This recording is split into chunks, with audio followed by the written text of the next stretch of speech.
In my beginning is my end.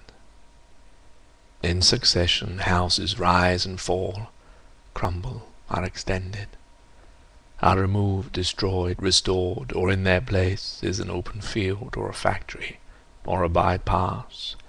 Old stone to new building, old timber to new fires, old fires to ashes, and ashes to the earth, which is already flesh, fur, and feces, bone of man and beast, corn stalk and leaf. Houses live and die. There is a time for building, and a time for living and for generation, and a time for the wind to break the loosened pane, and to shake the wainscot where the field mouse trots, and to shake the tattered arras woven with a silent motto. In my beginning is my end. Now the light falls across the open field, leaving the deep lane shuttered with branches dark in the afternoon, where you lean against a bank while a van passes, and the deep lane insists on the direction into the village. In the electric heat, hypnotized. In a warm haze the sultry light is absorbed, not refracted, by grey stone. The dahlias sleep in the empty silence, wait for the early owl. In that open field, if you do not come too close, if you do not come too close, on a summer's midnight you can hear the music of the weak pipe and the little drum, and see them dancing around the bonfire, the association of man and woman, intention signifying matrimony, a dignified and commodious sacrament, two and two, necessary conjunction, holding each other by hand or the arm, which broketh concord.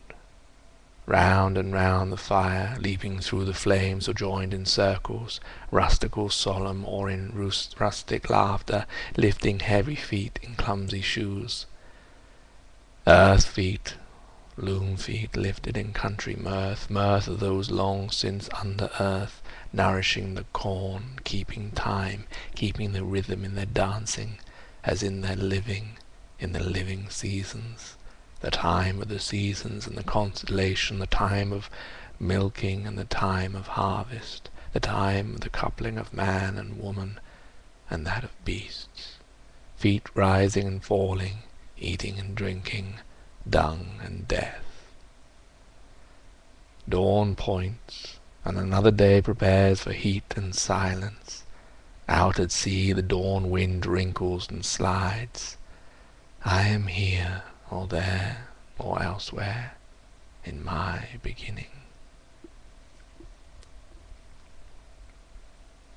What is the late November doing with the disturbance of the spring and the creatures of summer heat, and snowdrops writhing under feet, and hollyhocks that aim too high, red into grey and tumbled down, late roses filled with early snow, thunder rolled by the rolling stars, simulates triumphal cars, deployed in constellated wars, scorpions fights against the sun until the sun and moon go down, comets weep and leons fly, hunt the heavens and the plains, whirled in a vortex that shall bring the world to that destructive fire which burns before the ice cap rains.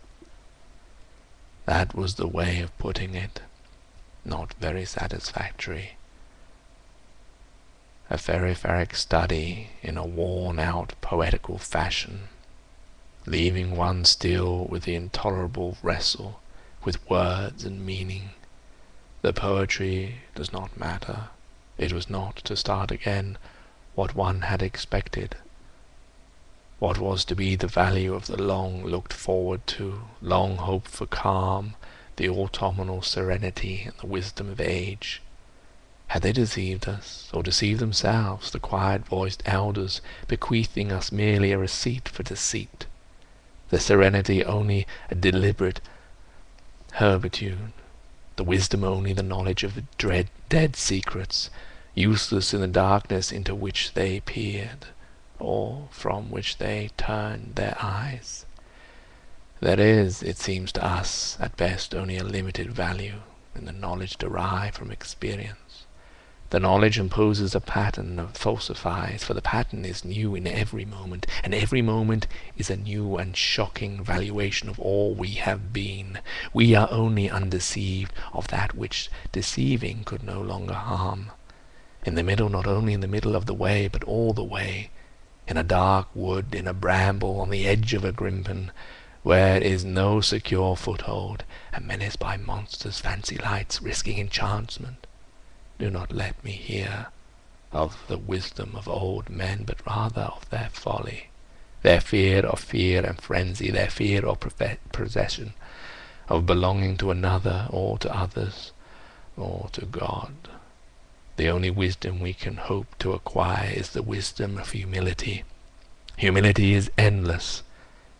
The houses are all gone under the sea. The dancers are all gone under the hill.